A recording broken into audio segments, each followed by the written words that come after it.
Hello Boston Movie Review, my name is Timothy McKlasky, and this is another movie pitch. We start off in an Asian market.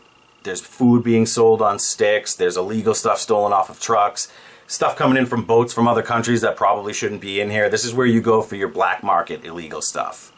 And we're focusing on three men in suits, Asian men. One of them, the lead guy, his name is Lee, and he has a handcuffed suitcase attached to him so that it can't be removed from him.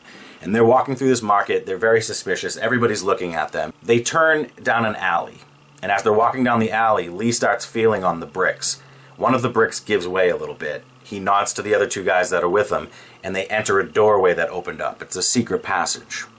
That secret passage leads to another steel door, which is then opened up, and they enter what turns out to be a Yakuza drug manufacturing warehouse. The guys walk in, they're looking around, there's chemical barrels everywhere with flammable materials that are being used to make drug compounds. There's armed guards everywhere, all Yakuza guys looking very dangerous.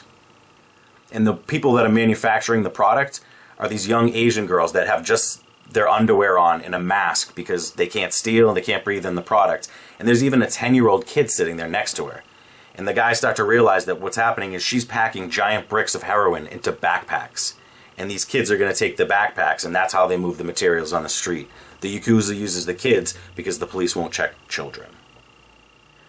So now Lee and his two bodyguards are here. Lee's still strapped to his suitcase, and he wants to talk to the main guy. The main guy is Jin. His name is Jin.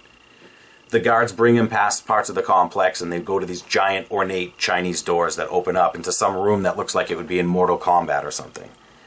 And sitting at this giant table is Jin. He's got that long, thin mustache.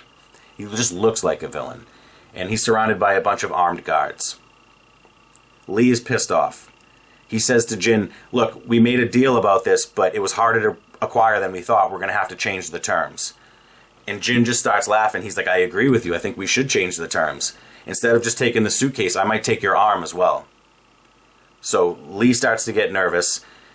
The Jin guy starts giving his whole master plan villain shit. And while this is happening, two of the Yakuza guards grab Lee's bodyguards and slit their throats.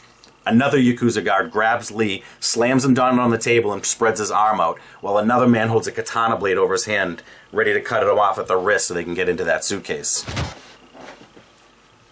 While this is happening, Jin is laughing. He thinks it's hilarious that this guy's going to lose his arm, his life, and then whatever prize he was bringing for him. And as he's bragging and shitting on him, Lee looks over at the young kid that was there to pick up the bag of heroin. And he winks at him. The young kid nods. He lights the wick on this gasoline container, and then it starts to blow up all of these chemical barrels. Everybody is in chaos right now.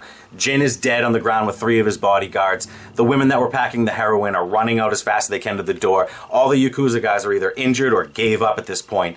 And now Lee is lying on the ground bleeding out. And he looks at this kid, and he says, I love you.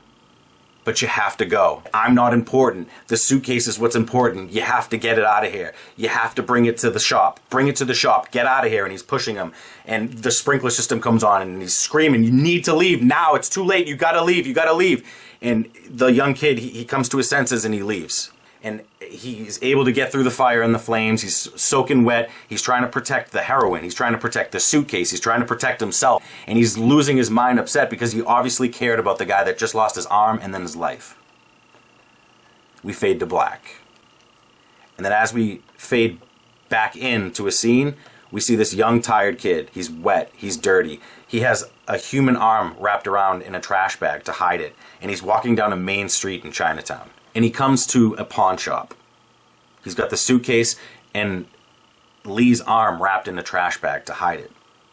And he walks into the pawn shop. And when he gets in there, there's an old man who looks at him and says, where's your father? And the kid just breaks down crying and he says, Dad's dead. And the old man kind of seems like he saw that coming, but he's definitely devastated by this information. And he's almost hesitant to ask because he feels so guilty. Do you have the case? And the kid said, yeah, it got a little wet, but I have it. And the guy gets very nervous. And he grabs the case and he opens it up. And we hear this song. Because inside is a Mogwai. And it's Gizmo. And this is how Gizmo got to the shop before Gremlin started. We just did the prequel to Gremlins. Oh shit!